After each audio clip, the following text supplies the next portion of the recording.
اپنے ماں باپ کو خون کے آنسو رلانے والوں، ماں کا احترام نہ کرے جو باپ کا احترام نہ کرے ذرا، اور یاد رکھنا، اچھی طرح یاد رکھنا میری قوم کے جوانوں، آپ تہجد گزار بھی بن جاؤ تو بھی آپ کی عبادت پہ قبول نہیں ہے جب تک ماں باپ کو راضی نہ کر لو۔ بلکہ حدیث پاک ہے اگر کوئی شہید ہو جائے، شہید اور ماں باپ ناراض ہو یا دونوں میں سے ایک ناراض ہو، شہید ہو کر بھی اس کو جنت نہیں مل سکتی، جنت اس کا ٹھکانہ نہیں ہو سکتا۔ آپ کی توہین کرنے والا اس وقت تک مرتا نہیں ہے جب تک کہ وہ ذلیل نہیں ہو جاتا، جب تک وہ رسوا نہیں ہو جاتا۔ میری قوم کے جوانوں، آج پسند کی شادیوں کے چکر میں، آج دوستوں کے چکر میں، اللہ اکبر ذرا غور تو کریں، 24 گھنٹے گزر جاتے ہیں۔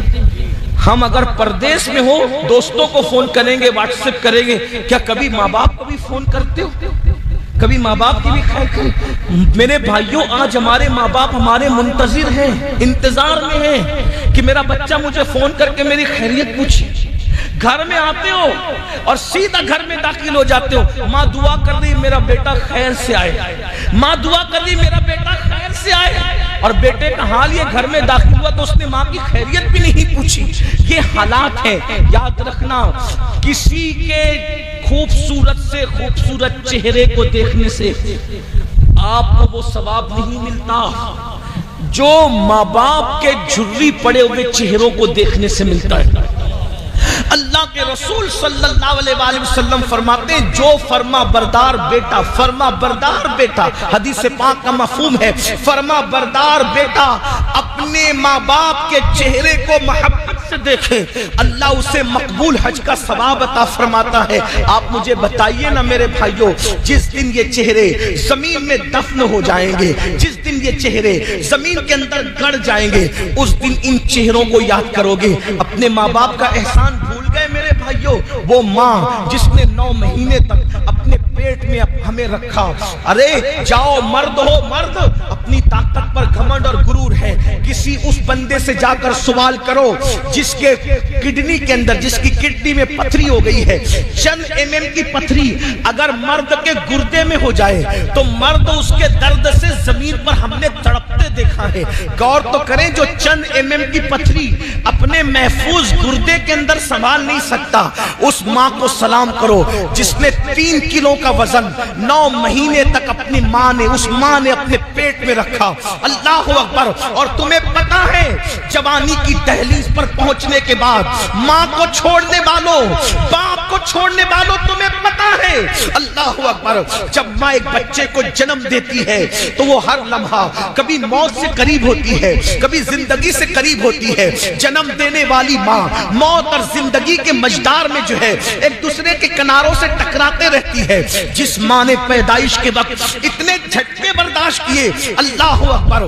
میرے امام اہل سنت نے بڑی خوبصورت بات لکھی ہے کہ بچے کی پیدائش عورت کو جو ہوتی ہے، اگر مرد کو اس مقام سے چوہا بھی نکل جائے تو مرد دوبارہ اس راستے جانے کے لیے کبھی تصور نہ کرے، لیکن ایک ماں کے جذبات دیکھو، اتنے درد سہ کر کے بچے کو جنم دیتی ہے، لیکن جیسے بچہ پیدا ہوتا ہے اگر کسی چیز سے درد ملتا ہے تو انسان اس سے پیار نہیں کرتا، اس کو بھول جاتا ہے، لیکن یہ ماں کی ممتا ہے، جیسے اس درد کے بعد بچہ گود میں آتا ہے سارا درد ایک سیکنڈ میں بھول جاتی ہے، اپنے سینے سے لگاتی ہے اس بچے کے لیے، پھر اللہ اکبر ایک لمحے کے لیے وہ نہیں، اب پوری زندگی اس بچے کے لیے گزارتی ہے، اپنا پورا شباب ایک ماں اپنے بچے پر نچوڑ دیتی ہے۔ ہاں جوانی کی دہلیز پر پہنچ کر اپنی جوانی پر گھمنڈ اور غرور کرنے والوں، یہ ماں اور باپ ہے جس کا شباب نچوڑ دیا گیا ہے، تب تمہیں شباب اور جوانی ملی ہے، یہ ماں باپ ہے۔ ہاں ہم لوگ جب پیشاب کرتے تھے، پیشاب اور بستر گیلا ہو جاتا تھا، یہی ماں باپ تھے جو گیلے بستر پہ خود سوتے تھے اور ہمیں سوکھے پہ سلاتے تھے۔ ہاں رات کے 2-2 3-3 بجے اگر ہم روتے ہوئے اٹھتے تھے، ماں مارتی نہیں تھی بلکہ سینے سے چمٹاتی تھی، دودھ پلاتی تھی، دودھ پی کر بھی روتے تھے، رات بھر لے کر کے بیٹھتی تھی۔ میرے قوم کے جوانوں، یہ احسان بھول گئے؟ احترام انسانیت کا تو رونا ہی کیا ہے؟ جو ماں کا احترام نہ کرے، جو باپ کا احترام احترام نہ کرے. ذرا غور کیجئے میرے بھائیوں اور یاد رکھنا, اچھی طرح یاد رکھنا میری قوم کے جوانوں, آپ تہجد گزار بھی بن جاؤ تو بھی آپ کی عبادت پہ قبول نہیں ہے جب تک ماں باپ کو راضی نہ کر لو. بلکہ حدیث پاک ہے اگر کوئی شہید ہو جائے, شہید اور ماں باپ ناراض ہو یا دونوں میں سے ایک ناراض ہو, شہید ہو کر بھی اس کو جنت نہیں مل سکتی, جنت اس کا ٹھکانہ نہیں ہو سکتا. اللہ اکبر. میں اپنی گفتگو کو اینڈ کرنے لگا ہوں. یہ عنوان اتنا جذباتی ہے کہ میں خود کو قابو میں نہیں رکھ پاتا جب یہ عنوان آتا ہے, اس لیے کہ مجھے ایسا لگتا ہے کہ میرے پاس جو بھی نعمتیں ہیں وہ میری ماں کی دعا کی برکت ہے. اور میں لوگوں کو کہتا ہوں اگر کسی عورت سے مرید ہونا جائز ہوتا تو پھر میں اپنی ماں کا مرید ہوتا. اللہ اکبر. یہ بات میں آپ سے کہنا چاہتا ہوں, لیکن ایسا نہیں ہے, عورتوں سے مرید نہیں ہو سکتے. اگر عورت سے مرید ہونا جائز ہوتا تو میں اپنی ماں کا مرید ہوتا, اس لیے کہ ہم نے جو سنا, دیکھا, پڑھا, ہمیں پتا چلا کہ ماں کی خدمت سے جو ملا ہے وہ کسی کی خدمت سے نہیں ملا ہے. ماں کی خدمت سے جو ملا ہے وہ کسی کی خدمت سے نہیں ملا ہے. اور آج بیویوں کی وجہ سے ادھر گھونگھٹ اٹھتا ہے, ادھر بیٹا ماں باپ کا باغی ہو جاتا ہے. آئیے میں چند باتیں عرض کر کے اپنی بات کو اینڈ کی طرف پہنچاؤں. عنوان جو آ گیا اس کو پورا کر لیتے ہیں. اللہ اکبر. ماں بچہ کتنا بھی بے وفائی کرے, کتنی بے وفائی کرے, ماں اپنے بچے سے پیار نہیں چھوڑتی. بلکہ بزرگوں نے کہا کہ اگر ماں مر بھی جائے تو ماں کے مردہ دل میں بھی بچوں کے لیے جذبات زندہ رہتے ہیں. جملے پہ غور کرنا, ماں کے مردہ دل میں بچوں کے لیے جذبات زندہ رہتے, ماں اس کو کہتے ہیں. ماں کو سمجھا ہی نہیں. بلکہ ایک بات کہہ دوں, ابھی امی پر بات کر رہے تھے علامہ, امی ام سے بنا ہے اور عربی میں ام کہتے ہیں ماں کو. تو امی کا مطلب ایک یہ بھی ہے ماں والا. نبی کی شان یہ ہے ماں والا, کیونکہ نبی نے ماں. اب یہ ماں والے کے لیے بہت تشریح ہو سکتی ہے, یہ ماں والا کیوں کہا گیا؟ اس لیے کہ جو مال سے محبت کرے سب سے زیادہ, لوگ کہتے ہیں یہ تو مال والا ہے. جو علم سے محبت کرے سب سے زیادہ, لوگ کہتے ہیں یہ علم والا ہے. لوگ اپنے وطن سے محبت کرے تو یہ ممبئی والا ہے, یہ رودرپور والا ہے.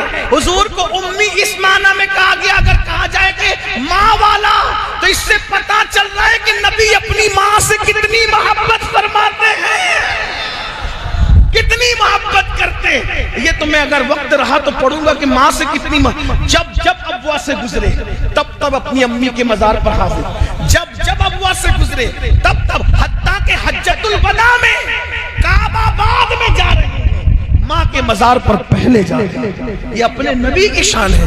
اللہ. ماں کے دل میں جذبات ہوتے ہیں اولاد کے لیے, لیکن اولاد بے وفا. ماں باپ مرنے کے بعد احساس ہوتا ہے کہ ماں باپ کیا ہے. ایک مرتبہ ایک جوان نے پڑھا لکھا, پڑھ لکھ لیا, بہت آگے بڑھ گیا. ماں نے اس کی شادی کی تو پڑھے لکھے شوہر کے لیے پڑھی لکھی بیوی ڈھونڈا.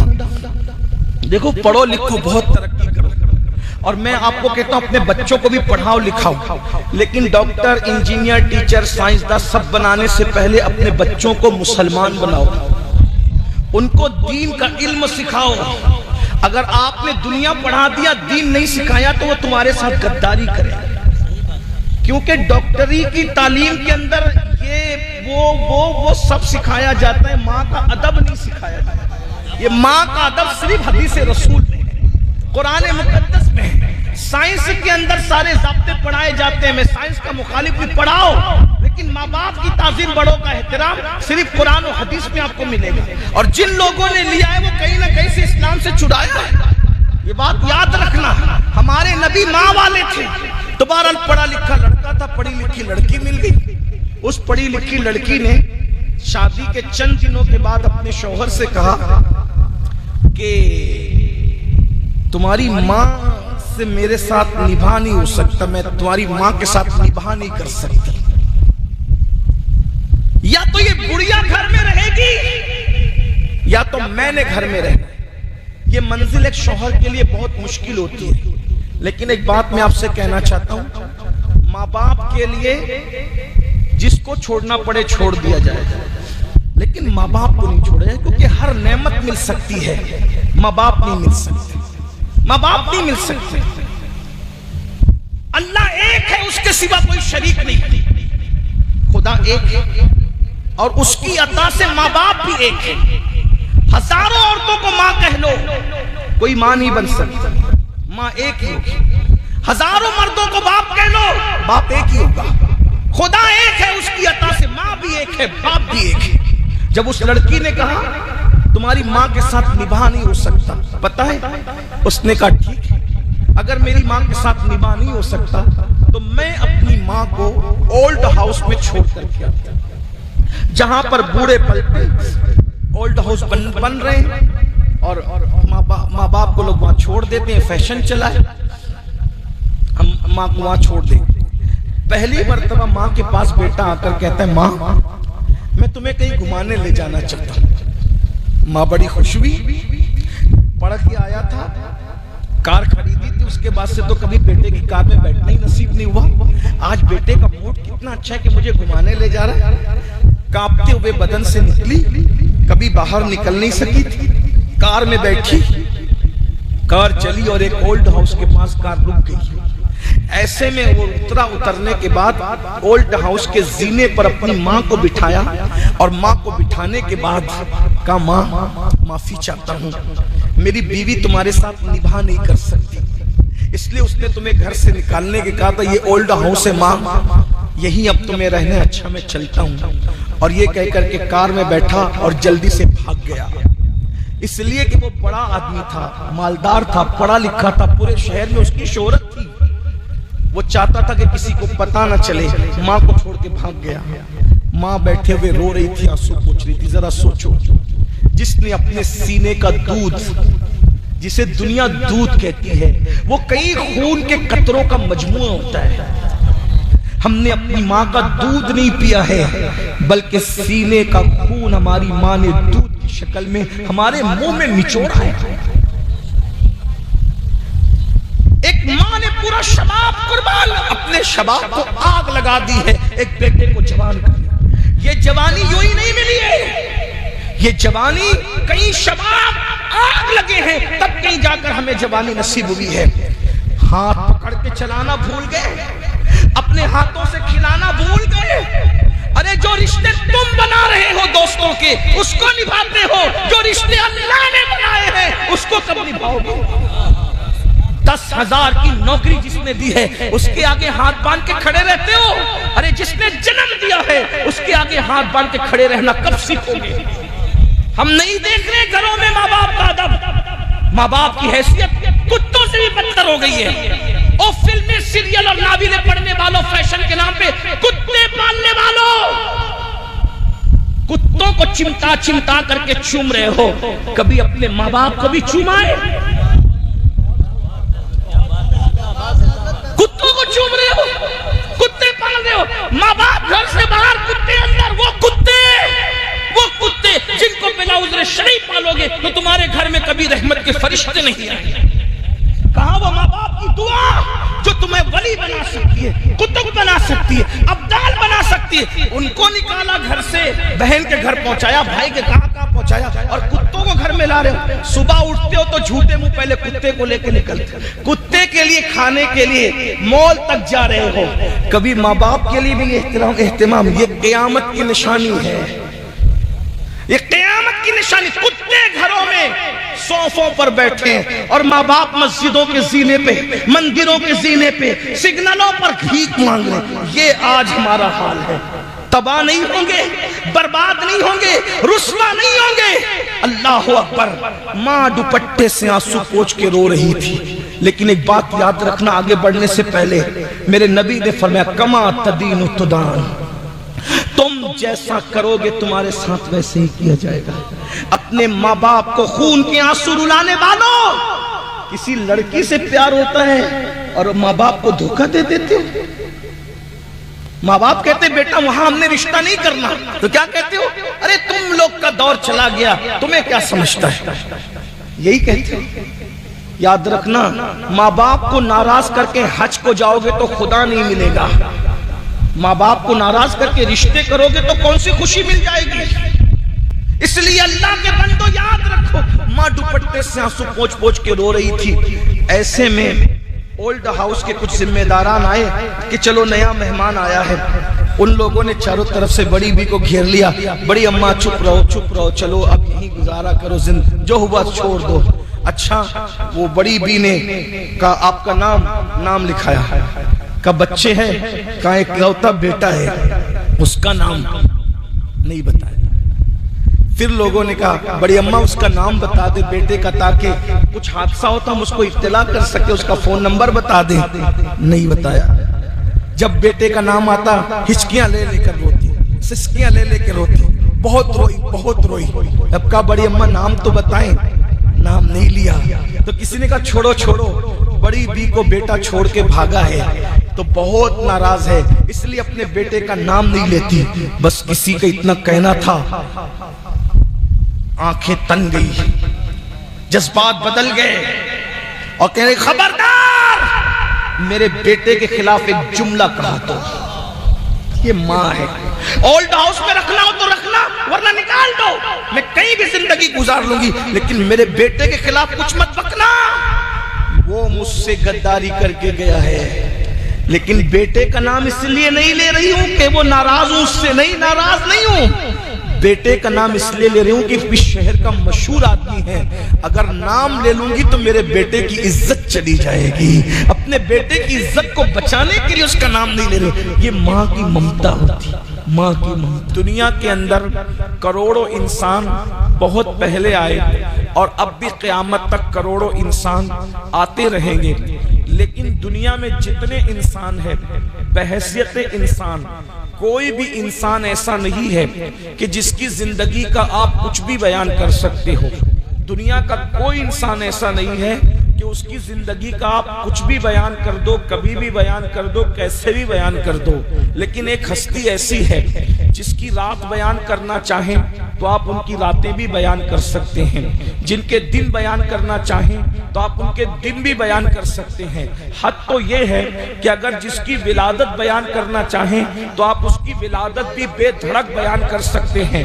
حتیٰ کہ ماں کے شکم میں رہنا بیان کرنا چاہیں تو آپ اس کو بھی بیان کر سکتے ہیں۔ حتیٰ کہ باپ کی پیشانی میں رہنا چاہیں، بیان کرنا چاہیں تو آپ اس کو بھی بیان کر سکتے ہیں۔ وہ ایک ذات ہے اور صرف ایک ذات ہے جسے انسان کامل کہتے ہیں۔ اللہ اکبر۔ میں صرف اشارے دے کر اپنے عنوان کی طرف آنا چاہتا ہوں۔ میں حیا کے پردے میں ایک بات عرض کرنا چاہتا ہوں، دنیا کے کسی انسان کا میلاد نہیں پڑھا جا سکتا، پڑھا نہیں جا سکتا۔ دیکھو لوگ دنیا میں جینتیاں مناتے ہیں، پیدائش کا دن مناتے ہیں، لیکن پڑھتے نہیں ہیں کہ پیدا کیسے ہوئے تھے۔ یاد رکھنا برتھ ڈے سب کا منایا جاتا ہے، لیکن کسی کا برتھ پڑھا نہیں جاتا ہے اور پڑھا بھی نہیں جا سکتا ہے، اس لیے کہ اگر پڑھو تو انسان کے خیالات منتشر ہو جائیں گے، اگر پڑھو تو انسان کے افکار اور نظریات پر جو ہے ایک تسلسل نہیں بلکہ تزلزل قائم ہو جائے گا۔ لیکن ایک ہستی ہے جسے مصطفیٰ جان رحمت کہتے ہیں، وہ ہمارا نبی ہے اور صرف ہمارا نبی ہے۔ ہم جس کی ولادت پڑھتے ہیں، ولادت اتنی بے مثال ہے کہ ان کی امی جان کہتی ہے جب پیدا ہوئے تھے تو ہر نجاست سے پاک پیدا ہوئے تھے، جب پیدا ہوئے تھے ہر گندگی سے پاک پیدا ہوئے تھے۔ حالت یہ ہے، فرماتی ہیں کہ ایسا نور نکلا تھا کہ میں اپنے گھر میں مکے میں بیٹھے بیٹھے میں نے اس نور کی روشنی میں ملک شام کے محلات دیکھ لیے تھے۔ یہ میرے نبی کی پیدائش ہے۔ حد تو یہ ہے میرے بھائیوں، ہم نے کلمہ پڑھا ہے لیکن اپنے نبی کو ہم نے پہچانا ہی نہیں ہے۔ اللہ اکبر۔ یاد رکھنا، نبی کو فرقوں میں تقسیم کرنے کی کوشش مت کرو۔ نبی وہ ذات ہے جسے تقسیم نہیں کیا جا سکتا۔ نبی تو مرکز ہے، نبی تو محور ہے، نبی تو آئے تھے اللہ اکبر تمہیں امت بنانے کے لیے، لیکن نبی دشمنی میں کلمہ پڑھنے کے بعد بھی تم نے نبی کو ویسا نہیں مانا جیسے اللہ نے ماننے کا حکم دیا تھا۔ نادانوں، سب کو ماننے والوں، پہلے اپنے نبی کو تو دیکھو جس کا تم کلمہ پڑھتے ہو۔ اللہ نے ان کو شان کیا عطا کی ہے۔ ان کی امی جان کہہ رہی ہے کہ میں نے ان کے نور کی روشنی میں اپنے گھر میں بیٹھے بیٹھے ملک شام کے محلات دیکھ لیے۔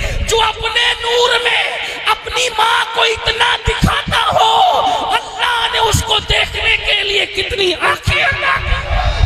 السلام علیکم ورحمۃ اللہ وبرکاتہ۔ آج ہم بات کرتے ہیں فربا کورس۔ فربا کورس کن لوگوں کے لیے ہے؟ یہ دیسی جڑی بوٹیوں سے، شدھ جڑی بوٹیوں سے بنا ہوا کورس ہے الحمدللہ۔